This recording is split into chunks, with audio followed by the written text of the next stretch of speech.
Welcome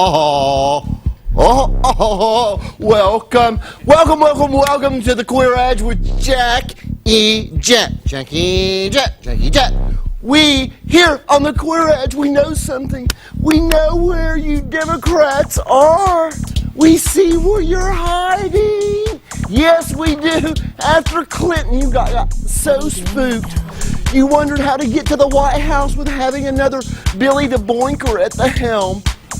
You thought it was his good looks and compassion that got him the job and the blowjob.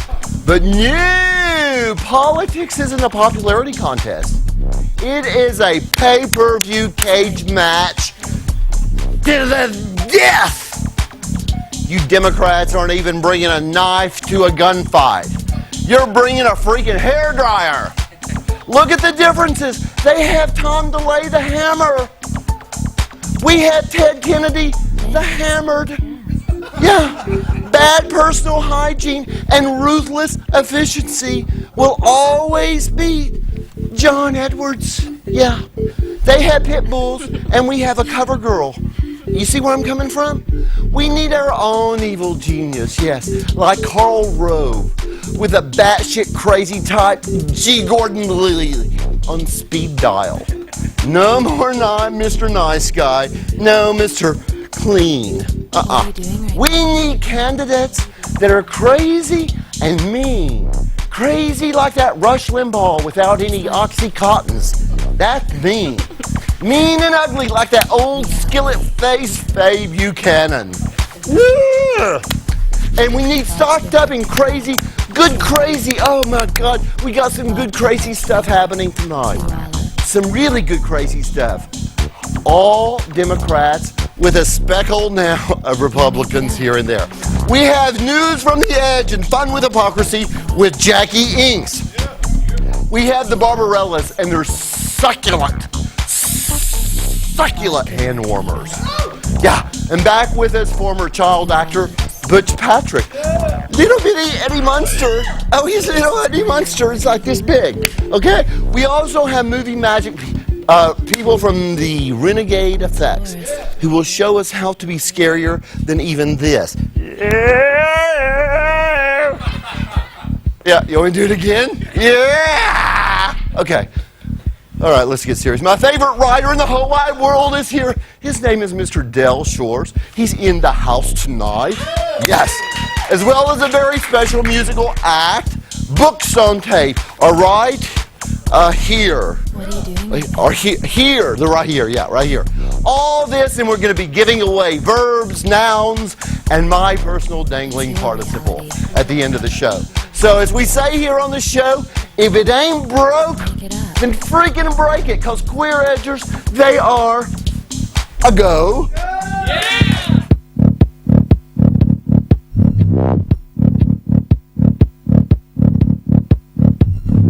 What are you doing right now?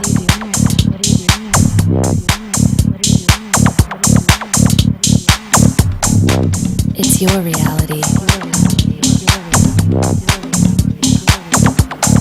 Make it up. Vodka martini. 2 olives. This is my reality.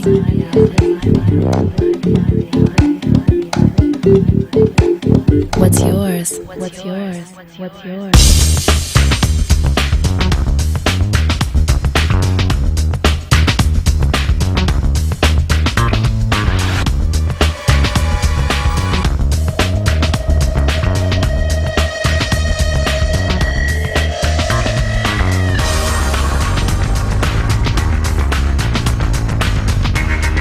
Somehow when the camera pans to me from that, somehow the sex appeal just like drains right out of the whole thing. And I don't know what causes that, honey. What do you girls think, Barbarellas? Yeah, you don't know. I don't know. Look at them. They're looking mighty sexy. This is Tuesday, and this is the week before Halloween. And not only that, let me tell you something else about Tuesday I've noticed in my life. It always, and I don't know if this is a coincidence or what, maybe you guys know. Tuesday always follows Monday. And then you'll find on Tuesday, you'll wake up the next morning and it'll be Wednesday. So who knows what that's all about. But I do want to tell you this. Oh, Lindsay Lohan, thank you so much. Ladies and gentlemen, Lindsay Lohan. Please can we hear it? Lindsay Lohan for a walk-on. Glad to see you're out of rehab, or if you are, or back in it. Get your day visit. Day visit. Good. Yeah, that's right. We have our interns from Betty Ford. So sweet. So sweet. Okay, little people stand in line for hours to get a photo signed by our next legend of the little screen. Welcome back to the Edge, ladies and germicides, Mr. Butch Patrick.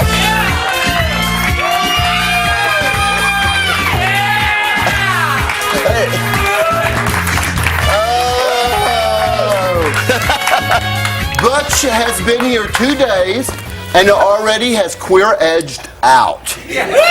He has caught the Q-edge vibe and he has gone for it. How are you doing, my friend? Wonderful, my friend. Listen, you know, I want to tell you, I'm looking down below my desk, and besides seeing 3 young, handsome boys that are waiting to get their job on the queer edge, I also see some merchandising. And you are a little merchandising whore, aren't you? I am a slut. Okay, look at that camera. Where's the camera? And here's you. Look at the camera right over here. Number 2.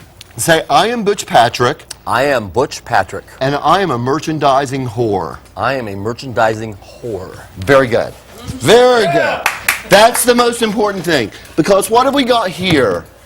This is the Munster Coach. This is the one of the versions. They made very small ones that you would assemble. This is a pre-assembled one. It's autographed by George Barris, the gentleman that actually built it. And these are selling very, very well at about $100 a piece. And they're, I think, 1/18th scale. I'm not quite sure. They're really nice, and they make the Dragula, which was Grandpa's car as well. Yeah, and so what we want to do here on the Queer Edge is we want to auction this off on eBay to raise money to purchase a bag of pot for me. So to put in this. Oh, is this what I think it is? That is an African fertility pipe. Or is it oh, it is a pipe. Yes, it is, from Okay, Africa. it's not just that anything I see that's long and hard I want to put in my mouth. No, that's actually a very... It's a pipe, yes, cool. Yeah, that's cool. Okay, again, on eBay, God. I get 2 bags of pot for Jackie Jett. That's what we want to remember. And now what do we got in here, sir? That is a poster from one of the scenes of Lidsville, that Saturday morning show. We love Lidsville, by the way. They dressed me up as a woman to seduce hoodoo. Okay. This is just to put, this is right here, if you can see this, this is Butch Patrick in drag. So if you've ever questioned his sexuality, this is a chance now to further question his sexuality. I think a damn good-looking girl. Yeah, you do. Yeah. Butch, I got to tell you, I'm already catching the vibe from you that you are a total freak, and we love that. We absolutely love that here on the Queer Edge. I do enjoy life. Yeah, you do enjoy life. And I guess someone told you that this is Australia Day? No, I figured, you know, I just was trying to go for a look, and I said, I haven't worn shorts for a long time. Eddie Munster, let him see my knees.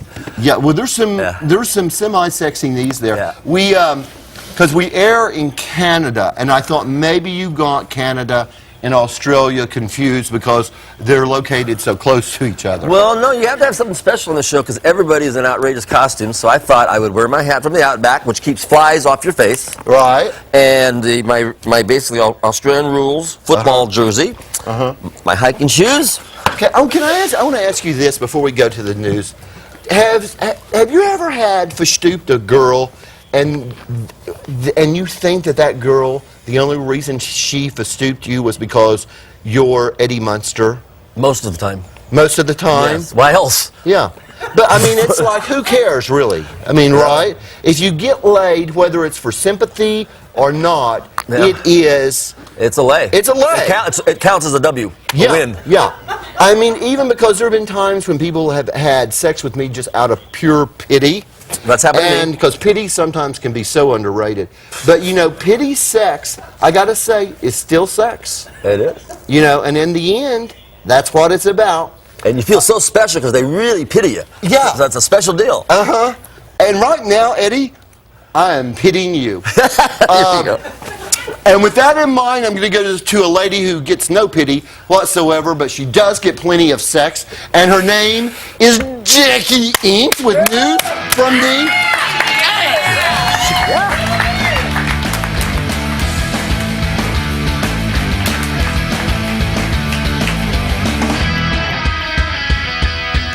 Thank you, Mr. Jett. It seems capitalism is alive and well in the former Soviet Union. And German artist Jonathan Mies has found a pot of gold using, Jack, listen to this, the power of the penis. Yes!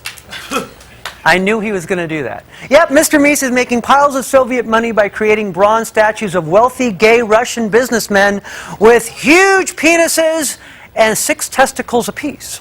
Wow. Mies has explained that the statues show masculine virility, and they have made him one fat cat. What does it cost for your own piece of this virility? $600,000 per statue. He said the first one was ordered by a wealthy landowner for his country estate, and the guy did not even flinch at the price tag. Mies thinks it's a sign of the times that gay Russians are finally starting to come out of the closet. We here on The Edge think it's a sign of the times that gay Russians have finally found the joy of poppers. From the sports desk, yes, we have one here. There's a new brouhaha swirling around NFL offices, and it's over a brand new video game. The National Football League is in the process of trying to find a way to halt the sales of a just-released controversial video football game called Blitz the League. The NFL's suits say it sends a negative message to kids and paints the league in a less than deserving way. In the video, kids are allowed to be a player on their favorite team, and they can attack and maim their opponents, take drugs to keep playing while injured, and even send virtual hookers to the visiting team's hotel rooms to tire out the players. Obviously, you can understand why the NFL is so upset. These idiot game designers left out some of the biggest building blocks of the NFL, like greed, gambling, and steroids. And finally tonight, a little more sports, but this one is from Once Was Bad Enough, but If You Have to Do It Again file. If you remember back, and maybe you subsequently enjoyed it, the Nancy Kerrigan-Tonya Harding Olympic skating scandal, well then you may be a happy camper because next spring, Tufts University will unveil a brand new musical work called Nancy and Tanya, the Opera. Dramatic pause. A woman named Elizabeth Searle wrote it, and it will contain real live, actual quotes from that fateful January evening way back in 1994. Elizabeth seems to think this bit of ice-cold mayhem was really all part of the all-time classic Envy story, and believes that all girls in America are either raised to be a Tanya or a Nancy. She holds the opinion that every girl will relate to these two women, but I must go on record as saying there are a few of us females that disagree. With all due respect to Miss Searle, all I could think of when I heard about this was, why? We're going to go to a break. It's Queer Edge Week. Hang with us. Halloween week. We'll be back after this.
tape can educate you, they can mystify you, and we've learned recently that they apparently can rock you too. Why don't we hear music from Books on Tape?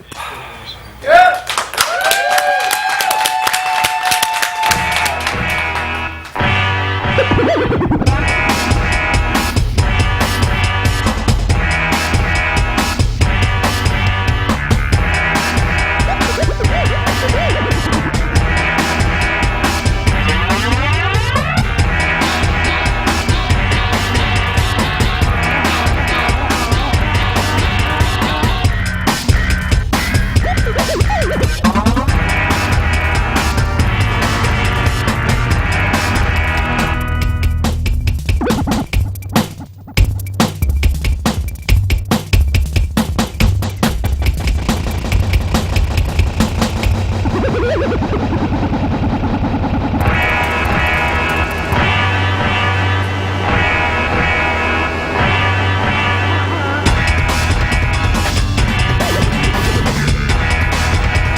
You come over here, you sit down right here. I liked your solo, Jett. Yeah, thank you very much. You're welcome. My talents overwhelm myself sometimes. You are mentally deranged. Okay, good. Let's start with that, and let's work backwards from that. Were you abused as a child? Not that I recall. Okay. Were you in a car crash that somehow... What caused the brain damage?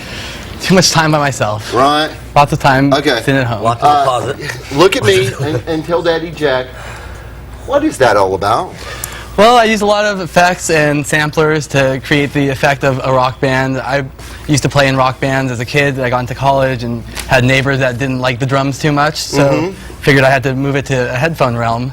Yeah. So I read about you, and it seems like maybe, do you have a problem getting along playing with other people? You might say that. Yeah. Like the world? Sure. Yeah. Okay. So now you've taken it upon yourself to create whatever, and you What is that called? I don't even. Yeah. I'm not.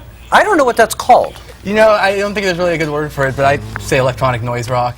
Electronic noise rock. But that's not a genre that you can find in your local record store. Yeah, I've never. Yeah. Okay. Some of your music is used in MTV reality shows. This is true. Sounds a little like surf music too. Surf movies I've seen has that kind of music. That is kind of my surf rock song. Yeah. Yes. So what reality shows, pray tell, were using this music?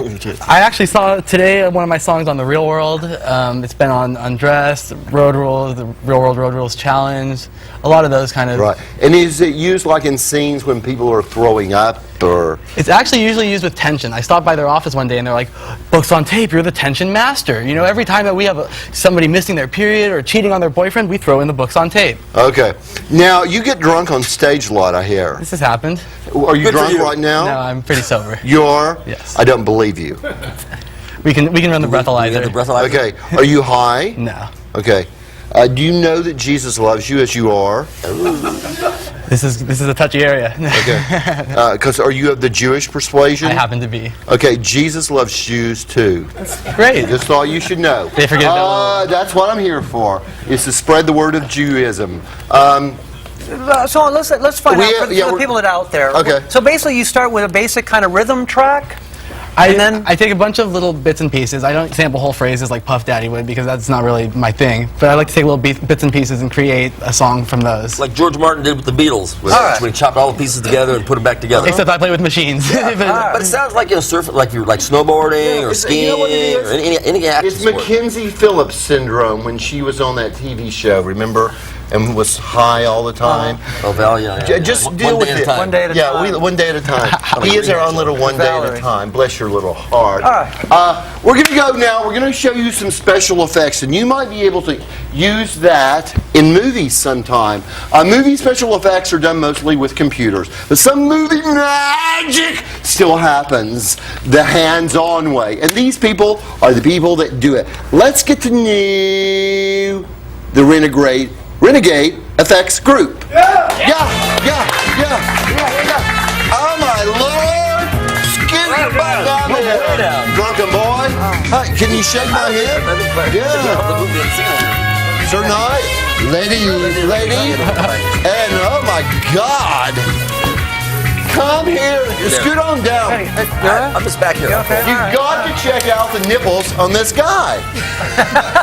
He is definitely using one of those nipple enlargers. Or did you have collagen done there? No, these are hammered out with a big hammer. Oh yeah, now we're talking. I hope there were poppers involved in that little. See, can you sit down? Can you find a place, or can you? Well, the question is, can you sit? I think. There's the question. Yeah. All right.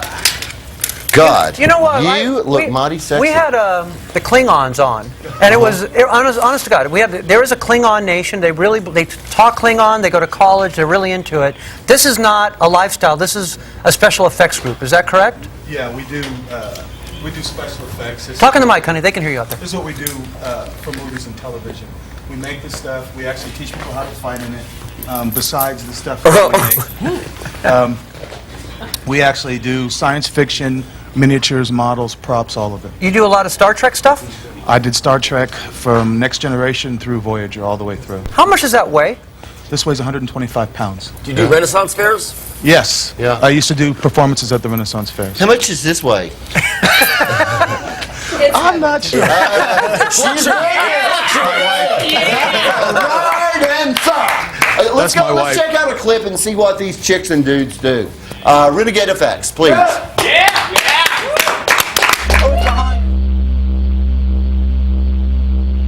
We're here at Renegade Effects Group.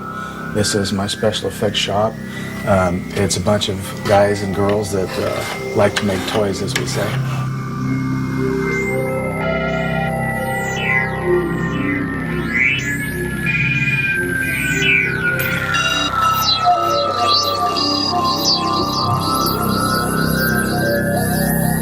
We make armor, as you see. This is a suit of Joan of Arc armor from Joan of Arc the Messenger. This is Lahair's suit. What this suit is a suit that's my personal suit, whereas this suit's about probably 35, 40 pounds of aluminum. This is 125 pounds of beryllium, copper, and steel, and bronze. I've used it in several films. There's a film coming out called She-Ra, in which I play two bad guys, and one of the bad guys is wearing this suit. This helmet here, this is all hand-hammered. It's called Maximilian rolling. Most people don't do it anymore, and I do it here. I originally made this for a movie called King Kull, and they deemed it too big. They drew it, mind you. Okay. What you're looking at here is a wedding ensemble that my wife and I wore for our wedding. She actually designed all this stuff. I just sort of stressed what I liked. This is from Sony's EverQuest series of video games. We do all the official EverQuest uniforms for Sony. This is the stuff that they actually show when you go to the shows. We're doing the walkarounds, and these are the promotional suits that their special people wear. They choose one person to wear them, and we make them for them. The chrome robot suits that you see here, I had 30 days to design them and build them in. I got to do 2 fittings with the people. The job lasted from October 4th to November 5th when they carted them out of here. And I had to design, construct, and build them. Okay, a lot of the things you see here. Oh, I want to tell you this. That is really freaking cool. Do you guys know that you're really lucky that you have these gigs, that you get to get up every day and go create this stuff and be involved in it? Because it's pretty cool. The intricacy is amazing. I mean, Yeah. if you really look at it, how long does getting that... some shots of some of this stuff down here. See this here? How long does it take to make that suit you have? I mean, how many months? I mean, it had to take months. This suit is about a month long. It took a month to do it. What I'm curious to know is if a log hits you like on a rope, does it absorb the shock or does it just knock you flat? If you're wearing stuff underneath, yes, it'll Yeah. absorb, It'll the shock, absorb it? but you will still get knocked flat. Okay. You know, we've got to say goodbye, unfortunately. You have to come back and spend more time with us because I'm certainly, you have one of the nicest swords, I've got to say. Thank you. It's all about the sword. It's well balanced. Yeah, Say that to everybody. Yeah, it's a big sword. It's a big sword. And let me just, can I play with your nipples with it? Look at this guy. Yeah. Wanda? Is that your wife? This is my wife. You better watch Oh out. my God, it's so rude to come She on. owns these nipples. It is so rude to come on to men in front of their wives. I beg your forgiveness, madame. How's that? But you're a lucky chick, I got to say. And you're a lucky dude, by the way. I think so. Are you guys either available? That's my stepson saying. Oh, Jesus. And that's our buddy Steve. Okay. Jack, Now we're getting incestuous. move on. It's time to take a break. Okay, we'll be right back after this. Thank you guys very much.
There's a rage way down inside me, a fire that's branded my soul, and it leaves me as one of the many.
Oh my God, this place. Lindsay is such. We have Dale Shores coming out. Before I introduce him, I just want to say that Lindsay, honey, come here. Lindsay was back where Dale Shores is hanging out, trying to get a part. And I want to tell you this: you're on this show to dance, honey, and don't be hitting up our guests. She got a part. I've already had to give Jackie a lecture on no dancing and no trying to audition for Nobody's him. getting that part but me. So, Lindsay, honey, just go away. Go where you I dance. think my agent's calling. Okay, maybe he is. All right, anyway, one of my favorite writers and directors, one of the people that I want to be, but I'll settle for just spending some time with him. Here he is, ladies and gentlemen, Dale Shores.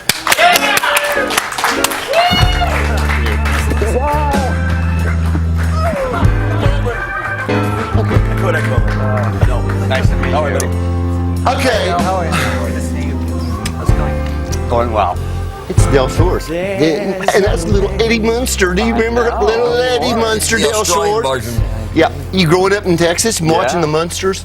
Dale Shores, by the way, if you don't know, wrote a little movie called Sordid Lives that,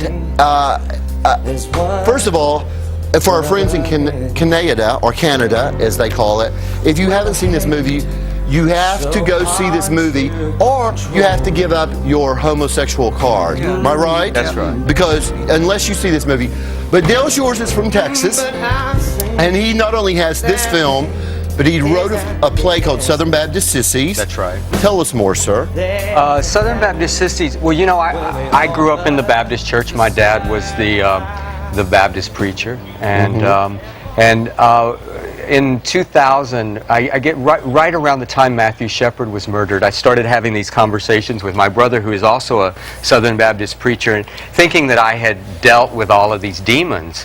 And I just started writing and purging a lot of my own experiences in the church and the effect that it had had on me being a gay man. Now, but at some point you came out late. Very late. Yeah. Pathetically late. Pathetically late. Yeah. How old were you when you came out? I was 35.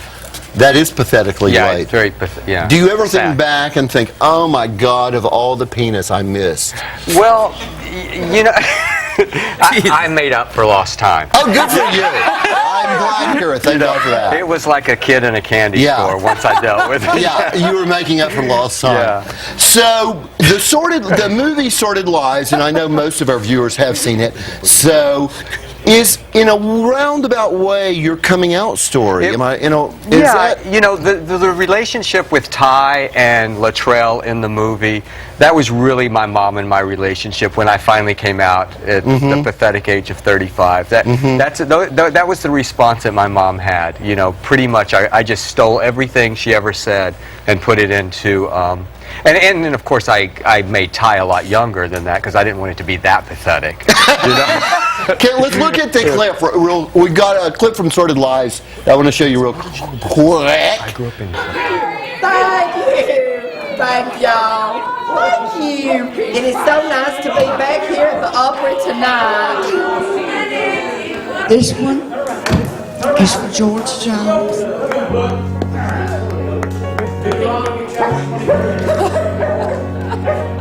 I'll need time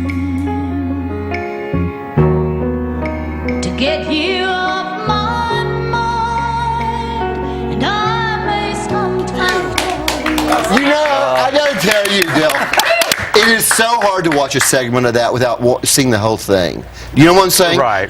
I mean, it's like, once I start watching that, and I've seen that scene 100 times, it's like, now I've got to go home and watch the rest of it because that, Leslie Jordan is... He's gold. He's the funniest man I've ever known and worked with, and he's so brilliant probably in it. one of the reasons that whole thing worked. because I remember going to see it, and every time he would just appear on screen, people would laugh. Yeah. But it was also kind of a sad. There was some sadness to the whole thing Well, too. you know, when we were doing the play, and we're doing a revival of the play Sordid Lives in Los Angeles in January 27th, and Leslie's going to be on stage again as Brother Boy, probably the last that's time. Going to be pretty amazing. Yeah, so now, is this the Season of Shores? Season of Shores, yeah, Yeah. and you can get information at seasonofshores.com. And it starts, they're doing all of my plays at the Zephyr Theater, and I'm directing all of them, revivals of them. And we're going to start with Southern Baptist Sissies, and then Sordid Lives folds into it, and it's Right. going to be in a rep situation. And Leslie's doing both shows. So this is a season that takes place over how long? As long as they run. Right. I'm not. It's not a traditional season where you have the 6 weeks. Right. I'm too busy, so I just said let them run as long as they run, and then I'll run in and put another one in. You know, and I've written 6 plays, and we're going to do them all. Is writing for you a lonely thing? No, it's not at all. I mean, people ask me that all the time. And, you know, I started out as an actor, and I sort of approach it from an acting point of view.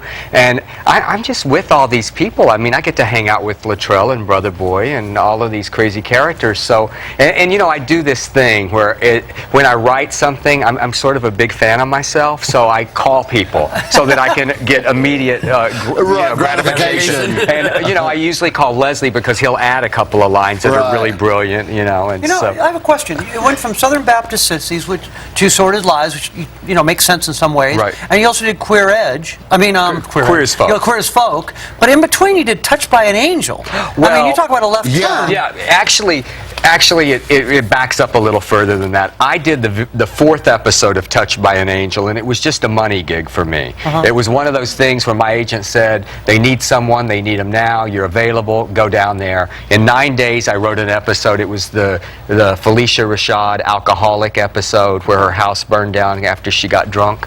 And they just kept playing it and playing it. And I've made so much money. And my biggest career mistake to this day was turning down the job on Touched by an Angel, the 2nd season, and doing Ned and Stacy, which, you know. We all know about that. Yeah. We all know about Not quite as much. Now, here's the other thing. Then you go to do Queer as Folk. Yeah, a little, yeah. Okay, let's take a scene from let's look at a scene from Queer as Folk. Hey, come on now, why don't we go shake a tail feather on the dance floor? My back's still acting up. Well, you go ahead, enjoy yourself. Mind if I borrow your husband? Just be sure to keep your hands above his waist at all times. You take the fun out of everything. 2 songs that come with. What's that? Oh my God! Here's the thing. Ultimate. Here's something about Queer as Folk, and this is really weird, coming from me. Sometimes that show got too queer for me. A little too queer? Yeah, and that's this is a man talking to you with a pair of pink glove on. But you know what I think it is? The more I analyze it, myself and my husband, it's that we watch the show, and those boys are just so pretty. And you know, we're just beyond our pretty stage in life. Right. So when we watch that show and then we go to have sex, it's like we got big guts bumping up against each other, and we're like farting, and it's just you know what I'm saying? It's not the same. It's not like it is there. Right. So if you ever decide to write something like Queer as Old Folk, you can perhaps Queer Old Folks. Queer Old Folks. There you go. Right. But here's we can't only have 1 minute left. It's Dale Shores. I need 6 hours. Can we have 6 hours, please?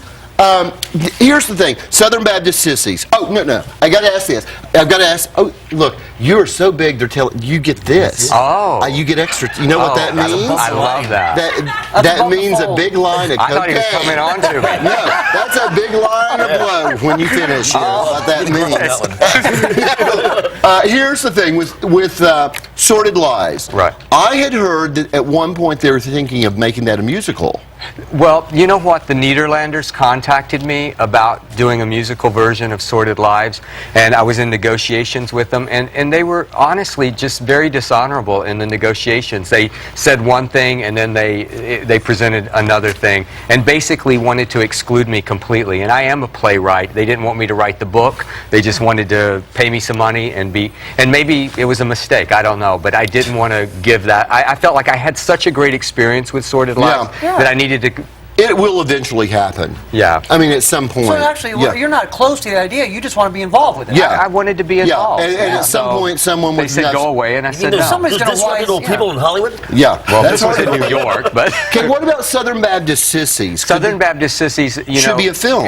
I've written the screenplay, and we are in the midst of putting together that, and we just got involved with a nonprofit organization called the Gay Media Arts Project, and they're helping fund the movie. Cool. And you can donate and do And all by the way, that. I've got to say goodbye, but here's the thing. You have got to go read this guy's blog, because this guy calls it as he sees it. There is no censorship on his blog like we are censored here with the F word and the S word and anything that, you know, basically every fucking word you can imagine that we're not supposed to say. And I think I just said it, didn't I? Did I just say You it? slipped. I slipped. Anyway, but you call, and you are not happy with Governor Schwarzenegger. No, I am right not. Now. No, I'm not. And I told Jackie, I said, you've got to check it out, because this guy. My last letter got passed around a lot. Yeah, high five on that one, sir. Letter, huh? Thank you so much. Will you promise me this? Will at some point you live here? I in live this? right Okay, here. Yeah, right here in the studio? I didn't know that. Right Cool. in that corner, right over there. Okay, cool. I'll see yourself Next to up. that boy. Will you? That's not bad at all. Will you come back and see us, Dale? Seriously. absolutely. And have we been nice to you? You've been wonderful. Okay, I was you'll come- scared. I was a little scared. Yeah, I don't blame you. But, you'll come back, because I have. Look, I only got through half of a page, and I have another page and a half of questions. Blog me. I'll answer them all. No, we've got to share it with all the homo Canadians in the world and the United States. Okay.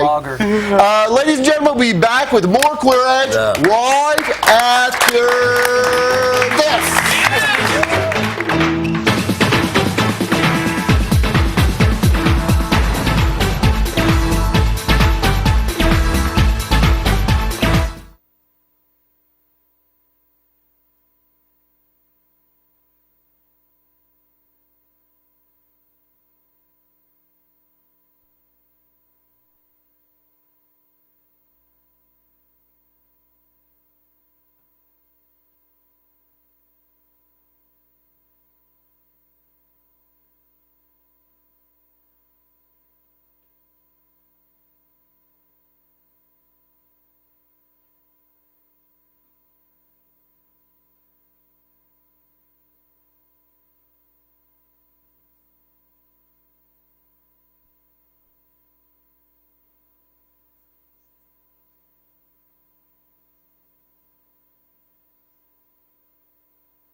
everybody. Welcome back to Queer Edge. You know, we're going to have a little hypocrisy now, and I'm sure most of you, even the non-sports-minded of you, have realized the World Series is underway. And I ran across a rather funny little coinky-dink as I was searching for my weekly tidbit of hypocrisy.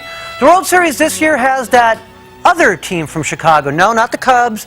You've heard of these guys, the White Sox, and they are playing the decidedly underdog Houston Astros. What you may not know is the nucleus of the Houston team has a nickname, the Killer Bees. At every home game, whenever one of these Killer Bees come up to bat, they play a sound that sounds like a beehive at war. Zzzz. And there's a bunch of these Killer Bees on the Houston roster. Bagwell, Berkman, Biggio, Burke, and let us not forget pitcher Brandon Backey, who has 2 B's for initials, so he's actually a double-dip buzzing Killer Bee. There is another Killer Bee from the Lone Star State. Right now he lives in the big White House in Washington, D.C., but that's not whose skirt I'm going to look up this week. I have found yet another potential Killer Bee, and this one might affect you and me. That Killer Bee is the Boeing Corporation, the guys who make the planes we all fly around in. Turns out the 3 former Boeing auditors have filed a suit claiming that Boeing knowingly accepted and used defective and uninspected parts on their jet airliners. The good news for us frequent flyers, according to the lawsuit, was that all the jets with the screwed up parts were owned, used, and maintained specifically by the U.S. military. Why military only? Well, because the lawsuit was filed under this thing called the False Claims Act. That False Claims Act type of lawsuit can only apply to government-purchased goods like military jets. And this False Claims Act thingy was devised in the first place to protect our government from purposely being sold damaged, or as I like to call them, bogus goods. All right, so maybe the military has a problem, but it seems the rest of us regular, common, everyday folk can relax, right? Maybe not. Yes, the government did buy 32 jets, and yes, they do possibly contain unsafe and unchecked parts.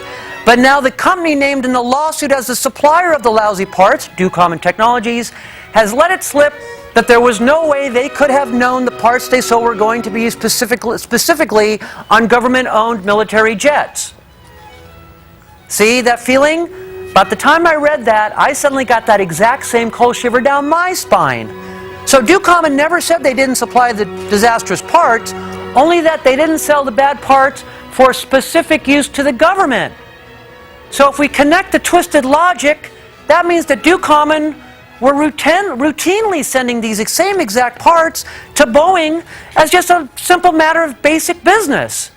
So these parts didn't just go on military jets, they went on jets, as in Boeing jets, military jets, and non-military jets. Boys and girls, when you and I fly in a Boeing plane, you and I be rolling the Killer Bee dice. The alleged structural defects in these parts, some are classified as flight safety critical. What that means, the plane will not fly if they fail. And they threaten the airworthiness of at least 1,600 commercial airplanes, all made by Boeing between 1994 and 2004. And in case you want a chaser for that good news cocktail, most of these Killer Bees are still around and have not been pulled from service. Ducommun won't return phone calls, and Boeing still claims their planes are safe. So go ahead, climb aboard, but before they tell you to make sure your seat backs are in their fully upright position and your tray tables are up and locked, it's like this. Another huge American company could be lying to the general public while putting thousands of people in harm's way. We can only hope that Boeing will not take their place alongside other American scandals like Enron and WorldCom, because this time they will pay with human lives and not just human greed.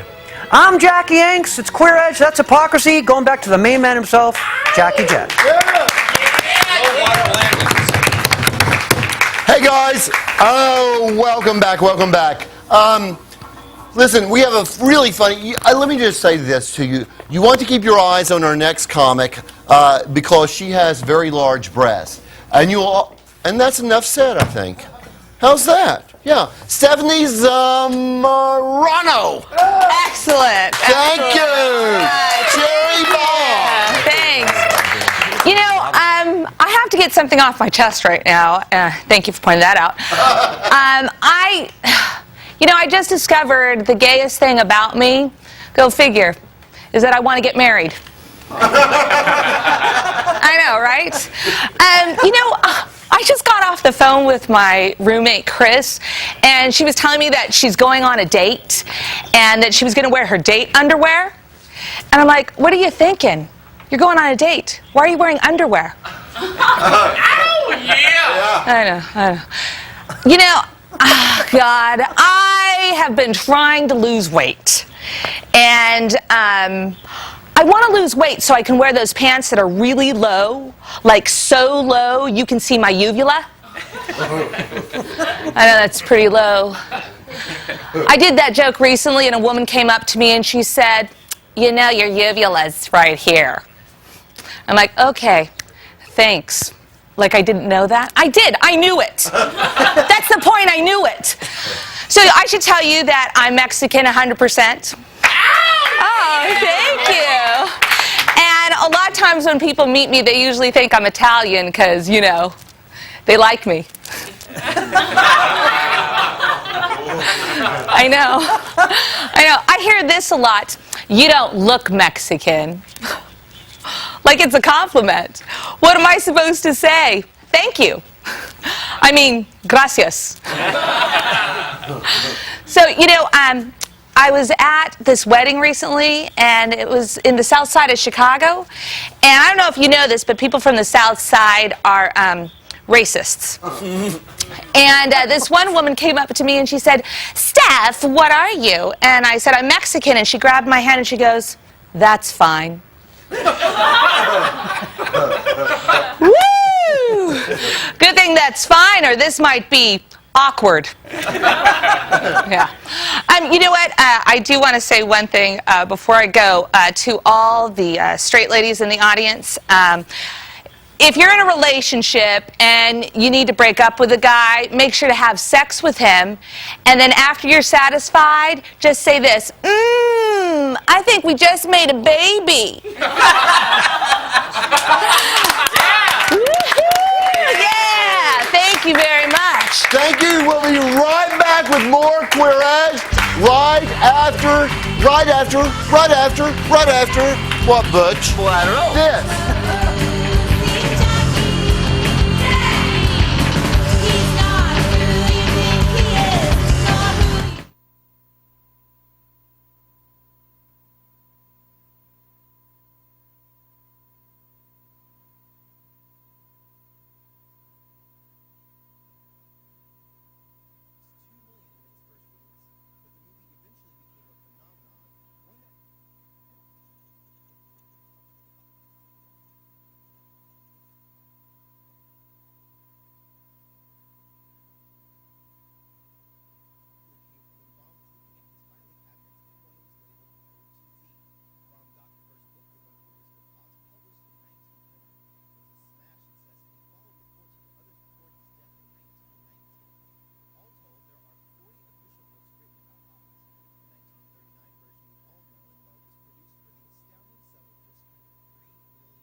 Are we back? No one's told me we're back. There we go. I was just checking my nipples, and Dale was too.